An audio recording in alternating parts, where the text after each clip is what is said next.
ఉజ్జయిన్ కాదండి, వీళ్ళు పట్టుకుంది గుజరాత్ లో. అమ్మ ఫోను లొకేషన్ బట్టి, నెంబర్ బట్టి లొకేషన్ తీసుకొని వచ్చారు వీళ్ళు. ప్లస్ ఎవరికి డబ్బులు ఇచ్చి లొకేషన్ తీయించుకున్నారు. అమ్ము ఎవరో లాయర్కి ₹1,00,000 ఇచ్చారని చెప్పని మాట్లాడుకున్నారు కదా. వాడు పెద్ద లాయరు, ₹1,00,000 ఇవ్వద్దు బెదిరిస్తున్నాడు, ₹1,00,000 వదిలించుకున్నావు నీ వల్ల అని చెప్పని అనుకున్నారు కదా.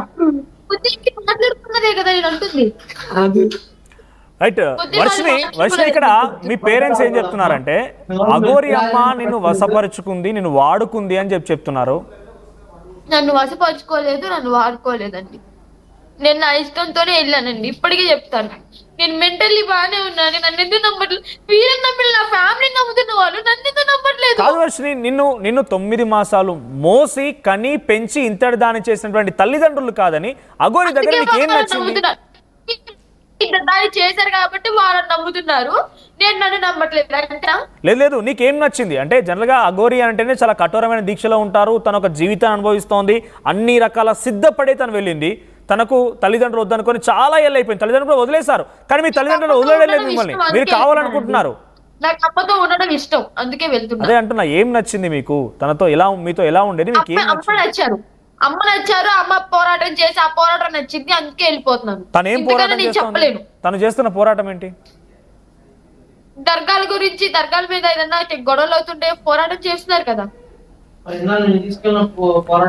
ఇక్కడ ఇంకొకటి కూడా, అఘోరి మిమ్మల్ని శారీరకంగా కూడా వాడుకుంది అనేది ఒక చర్చ. అనుకోండి, ఎవరో అనుకోవడం కాదు, మీ పేరెంట్స్ గతంలో మీ బ్రదర్స్ కూడా చాలా సార్లు ఈ ఆరోపణలు చేశారు కూడా. అంటే మా పేరెంట్స్ చూసినప్పుడు ఏం చేశారంటే, ఇంట్లో పెట్టుకున్నప్పుడు ఏం చేశారు, అలా కాదు కడుతున్నప్పుడు ఏం చేశారు. నిజమే, విన్నారు కదా, నిజమే, నిజం. రైట్. విష్ణు ఏంటి ఏమంటున్నారు సార్? ఇప్పుడు వరకు చెప్పిన అన్ని విషయాల్లో సార్ ఒకటే చెప్తాను. ఇప్పుడు వరకు లేదు, ఒక నిమిషం. గతంలో ఈ ఆరోపణ నిజమా కాదా? నేను వర్షితోనే మాట్లాడతాను. చూడండి ఈ బట్టలు చూడండి. నిన్న మార్నింగ్ స్నానం చేసి ఫోన్ పక్కన కొడుతుంది. వర్షితో మాట్లాడతాను, వర్షికి ఇవ్వండి. వారం రోజులు సుమారు స్నానం చేసిన తర్వాత ఏ అమ్మాయినా, అఘోరి అమ్మ అయితే, నిజంగా అఘోరి నాన్న అయితే ఎవరు కూడా ఇలా స్లీవ్లెస్ వేసుకొని ఎవరు కార్లలో పెట్టుకోరండి. కనీసం ఆడపిల్ల ప్యాంటు షర్ట్ వేసుకొస్తే ఒప్పుకోని వాళ్ళు అఘోరీలు. తణుకులో ఉన్నారు కదండి రాజేష్ నజ్జి అఘోరి గారు. ఒకసారి తనతో మాట్లాడతాను. వర్షిని ఏంటి మీ అన్న విష్ణు చెప్తున్న మాటకు ఆన్సర్ ఏంటి? ఏ అఘోరి అమ్మ అయినా, ఏ అఘోరి నాన్న అయినా బట్టలు ఇవేనంటే అందుకే ఇవే వేసుకున్నాను. టెంపుల్ కి వెళ్ళినప్పుడు మాత్రం నార్మల్ బట్టలు వేసుకుంటున్నాను. సో ఇటువంటి ఆరోపణలు వస్తున్నాయి, శారీరకంగా వాడుకున్నారని మీ వేషధారణ పైన, ప్రస్తుతం మీ యొక్క ఈ కాస్ట్యూమ్ పైన, గతంలో మీరు అఘోరితో స్పెండ్ చేసిన టైం పైన అనేక ఆరోపణలు వస్తున్నాయి. మీ బ్రదర్స్ చెప్తున్నారు. వాళ్ళు చెప్పి నమ్ముతా అంటే నమ్మండి, నేను నా వర్షన్ అయితే ఇదండి. రైట్, అదే అంటున్నా. ఇప్పుడు శారీరకంగా మిమ్మల్ని వాడుకున్నారని ఇలా రకరకాల చర్చలు వస్తున్నాయి కదా, మీ నుంచి ఒక క్లారిటీ కావాలి. ఏంటి, నిజమా కాదా? అసలు ఇలాంటి ఆరోపణలు ఎందుకు చేస్తున్నారు మరి వాళ్ళు? అర్థం కాలేదు. మిమ్మల్ని శారీరకంగా వాడుకున్నారని, మిమ్మల్ని వశపరుచుకున్నారని, మిమ్మల్ని తన వైపుగా తిప్పుకోవడం కోసం పూజలు చేశారని, మీ పైన తాంత్రిక మంత్రశక్తులు ఉపయోగించారని, ఇలా రకరకాల ఆరోపణలు ఉన్నాయి, మీ బ్రదర్స్ చేస్తున్నారు. దీంట్లో నిజమెంత? మీరు క్లారిటీ ఇచ్చే ప్రయత్నం చేయండి. అసలు వాళ్ళు ఎందుకు చెప్తున్నారు? నా మీద వశీకరణ పూజలు ఏం జరగలేదు. అమ్మ మా ఇంట్లో ఉన్నప్పుడు నన్ను ఎదురుగా కూర్చోబెట్టుకుని ఎటువంటి పూజలు చేయలేదు, శారీరకంగా వాడుకోలేదు. మరి మీ బ్రదర్స్ ఎందుకలా ఆరోపిస్తున్నారు? అంటే తన సొంత చెల్లి పైన ఈ రకంగా ఆరోపణలు ఎవరు కూడా చేయరు కదా. అలాగైనా చెప్తే నేను వస్తానని చెప్పి నన్ను బజార్లో పెట్టారండి. అంటే ఎంత ఘోరమైన, ఎంత నీచమైన సొంత చెల్లెల గురించి, కన్న కూతురు గురించి ఎవరు మాట్లాడరాలా? నేను అప్పుడే అన్నాను కదండి లైవ్ లోనే, వీళ్ళు ఇంత చండాలంగా మాట్లాడినప్పుడు వీళ్ళ నా ఫ్యామిలీ కాదని నేను అప్పుడే అన్నాను మీకు. పోయినసారి ఇచ్చిన లైవ్ లో, లాస్ట్ టైం ఇచ్చిన లైవ్ లో అన్నాను నేను మీకు. రైట్. ఈ అమ్మాయిని పిచ్చిదాన్ని చేసి అఘోరి తన వెంట తిప్పుకొని ఇంకా కొన్ని ప్రయత్నాలు చేయబోయాడు. ఏమో అండి, నాకైతే అలా అనిపించింది. నన్ను మంచిగానే తీసుకెళ్లారు, మంచిగానే ఫుడ్ పెట్టారు, టైం టు టైం ఫుడ్ పెట్టారు, అంటే ఇంట్లో బాగానే చూసుకున్నారు. ఇంట్లో అమ్మ నాన్న దగ్గర ఉన్నటువంటి దానికంటే కూడా ఆ గోరి దగ్గర మీకు అంత బాగా నచ్చిందా?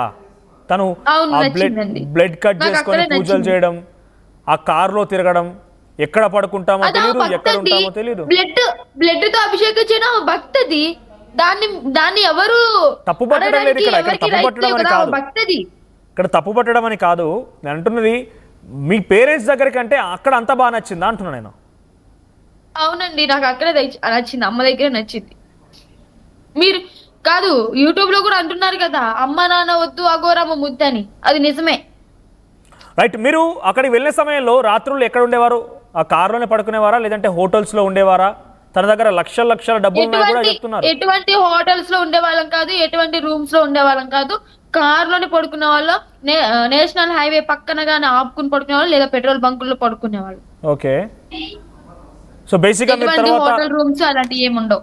తర్వాత ఫుడ్ కి వాటన్నిటి కాలకృత్యాలు తీర్చుకోవడం కోసం కానివ్వండి, ఇవన్నీ ఎక్కడ? పెట్రోల్ బంక్ లోనే అండి. వాష్రూమ్ కి వెళ్ళాలంటే పెట్రోల్ బంక్ లో ఆపేవాళ్ళు. కానీ ఎక్కడికి వెళ్ళినా కూడా కొంత పబ్లిక్ అటెన్షన్ ఎక్కువ అవుతుంది, పబ్లిక్ అక్కడ గ్యాదర్ అవుతూ ఉన్నారు.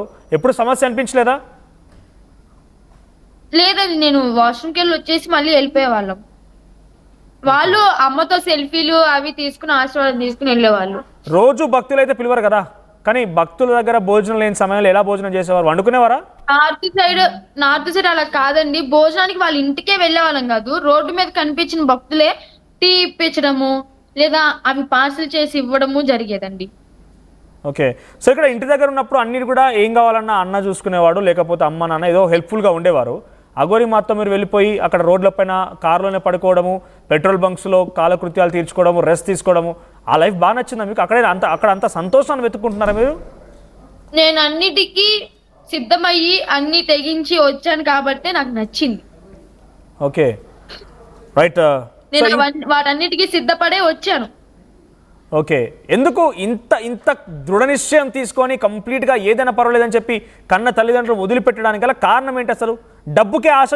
ప్రధానంగా మనం గతంలో కూడా మాట్లాడుకున్న సమయంలో చాలామంది ఒక మాట చెప్పారు, డబ్బు ఆశపడే వర్షిని అఘోరి వెంట వెళ్తోంది. లేదండి, అదే డబ్బు నీకు డబ్బు ఆశ చూపించి నీ మెళ్ళలో చైన్ వేసి బంగారు నగలు కొనిచ్చి, అదే డబ్బుకి ఆశపడి ఉంటే అదే డబ్బు ఆ విష్ణు బిజినెస్ చేసినప్పుడు నేనే లక్షలు లెక్కేసేదాన్ని. ఆ డబ్బుకి ఆశపడి ఉంటే ఇలా ఉండేదాన్ని కాదు. నేను డబ్బుకి ఆశపడలేదు, నేను డబ్బుకి వాల్యూ ఇవ్వలేదు. కానీ మీ మెడలో చైన్ వేశారు కదా, మీ మెడలో చైన్ ఉంది, డబ్బులు ఇచ్చారు, మీకు ఫీజు కట్టారు. అయితే అవన్నీ ఆశ చూపించే అమ్మని హెల్ప్ అడిగాము, ఇలా ఫీజు కట్టలేదని చెప్పి ఫీజు కట్టారు, హెల్ప్ చేశారు. అవన్నీ ఆశ చూపి మిమ్మల్ని తన వశపరుచుకున్నారు. అవి చూసే వెళ్ళిపోయారు. నేను డబ్బు ఆశతో వెళ్ళలేదండి, వాటన్నిటికీ ఆశపడి. ఒకసారి హోల్డ్లో ఉండండి. మీరు మాట్లాడుతుంది చూసి అఘోరి కూడా లైన్లోకి వచ్చారు. అఘోరియే స్టూడియో కాల్ చేశారు, ఆర్టీవీ స్టూడియోకి. తన లైన్లోకి వచ్చారు. ఒక్కసారి మీరు హోల్డ్లో ఉండండి. ఆవిడకి ఎదురుగా అమ్మాయి రాదండి. స్టూడియో ఆమె లైవ్ లో లేదు. స్టూడియోకి కాల్ చేసింది తను. స్టూడియోకి కాల్ చేసింది. ఎదురుగా అమ్మాయి రాదు. స్టూడియోకి కాల్ చేసింది. ఒకసారి మీరు హోల్డ్లో ఉండండి. మీరు మాట్లాడండి. లైవ్ కాదు అది. అఘోరి అమ్మ ఉన్నారా? లైవ్లో ఉన్నారా? రైట్. అఘోరి గారు